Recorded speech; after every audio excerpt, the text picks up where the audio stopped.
This clip is brought to you by SaveWithConrad.com. Oh, man. So let's talk about who they are. They are revealed finally to be Fortune. The Torch would say there's legitimate talk with the TNA of focusing on the younger stars rather than bringing back big names from the past. One source noted that Fortune would be among the top faces in the company and stated that it would be interesting to see what happens with Hulk Hogan, Ric Flair, and other big names once their contracts come up. However, the same source has stated that while creative is behind the idea, those plans could change quickly. The source feels the ratings in the coming weeks will play a big part in determining whether or not the company focuses heavily on the younger talents. The key is in the ratings, the source said. Dixie panics when the ratings dip. If it moves 2 points, she'll panic. The source went on to explain if the ratings fall from a 1.3 to a 1.2 as they did, it's business as usual. But if it goes from a 1.3 to a 1.1, Dixie tends to overreact. Is that a fair assessment? That if it is. And look, not during this time, but a little bit later. And even in 07, 08, and 09, I would say, hey, Dutch, can you give her, because you're sort of the wise owl, can you sort of let Dixie know that it's a, you know, like I said, January to April's TV season. You're going to have some lulls around May and September, the summer, because there's not all that kind of stuff. And, you know, one of the things that always jumped off the page that people don't, in today's world, don't really understand, that USA Network and TBS or TNT, they're like a top 5 network. We were on Spike.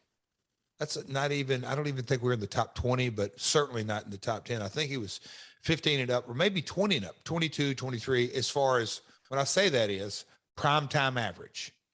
So a primetime average ratings on a top 20, top 25 network, they're just not there. So the fluctuation can happen, but it just happens in TV world. And Dixie just, and I get it, I've done it myself, lived and died by those weekly numbers, but you kind of had to look at overarching and compare it to the, like, so how has Spike's ratings been for this entire week? Is it down as an entire network, not just our show? What was our lead in? What was our lead out? What else was on other channels? All the stuff that goes into ratings. But she, and she was so new to it. You know, she had never looked at a rating, you know, until, I don't know, 05, 06, 07, something like that. So she didn't have, you know, Bischoff around 30 years, Hogan around 30 years, you know, plus all the guys that were around in the company.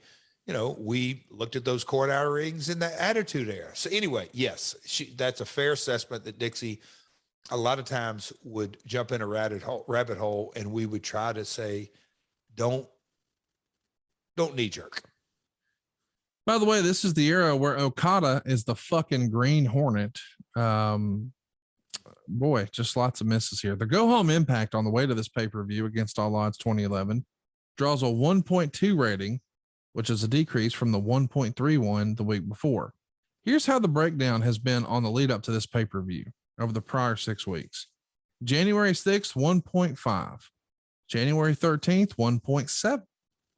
January 20th, 1.65. January 27th, 1.93. February 3rd, this is the show we've promoted and hyped forever, 1.95. February 10th, 1.71. So they're moving, but not a ton, but it's probably giving Dixie all kinds of stress where it's up, down, up, down, up, down. Thursday night, I want to say there was a TNT package going on basketball wise, sometimes get good game. Anyway, it was life. But when you look at the viewers that we had and put it in context to today, I want to do that right now, because when I'm saying 1.5, I don't mean the rating. I mean 1.5 million viewers. So let's put some perspective on this. Okay. We're saying, oh man, 1.7, that's not where we really want to be. That's 1,700,000 viewers. By comparison, February 1st, NXT drew 619,000 viewers. Raw on January 31st did 1,865,000 viewers. This is this year? This is 4 days ago as we're recording. Wow. SmackDown on January 28th drew 2.2 million viewers. Rampage drew 601,000 viewers. So we're talking about your Friday night AEW show that just aired. Impact was doing 3 times what they did. Impact was doing nearly what Raw's doing now. They're doing 3 times what NXT is doing. By the way, Impact these days is doing 182,000 viewers. So a tenth of what they were doing. AEW on the 26th, which was their Wednesday night show, did 1.1 million viewers. So the TNA show that we're poking fun at and saying, oh, Dixie wasn't happy, it wasn't good. 600,000 more viewers than what watched AEW this past Wednesday. So I don't want to hear when people say, oh, TNA, LOL. TNA was putting up some numbers. And I don't know why it's been dismissed and disregarded and TNA, LOL. But when you take a look at this, I think the wrestling industry, for all of her faults, for all of her flaws, owes a huge debt of gratitude to Dixie Carter and the Carter family. Because look at all the talent that we got to see here, the great entertainment that we got, and more importantly, the opportunities it created within wrestling. Because there's a lot of guys on these shows that we still enjoy to this day. And a lot of guys who we enjoyed before they were with TNA, and this gave them maybe a more proper send-off than they would have gotten anywhere else to wind down their careers. I don't think it's fair the way TNA has been categorized over the years, especially when you consider, hey man, why don't we put NXT and Rampage together? Still didn't do what TNA did. That's crazy. Wow. Yeah. I mean, yes, I've said it many times on this podcast, and I've said it many times privately, you know, how life happened and the Scrooge story and Bob Carter and Dixie stepping up. You damn right. Life happened. Did she always make the right decisions? No, but does anybody make all the right decisions? Who does?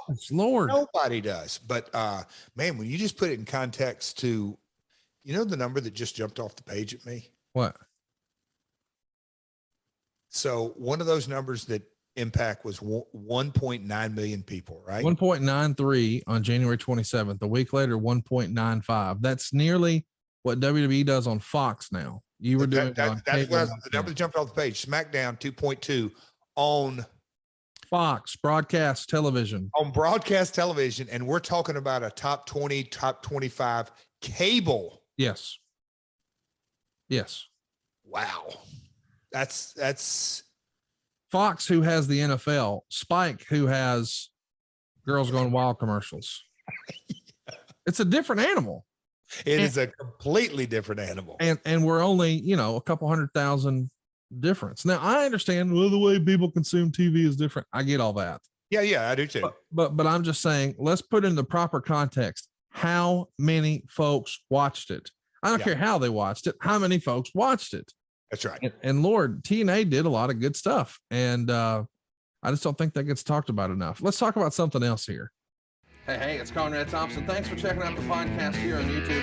Be sure to hit the subscribe button and the notifications bell so you get a notice anytime we upload some new content. And go save yourself some money right now. If you're in a 30-year loan or you have credit card debt, it's not a matter of if I can save you money. It's a matter of how much. Find out right now for free at SaveWithConrad.com.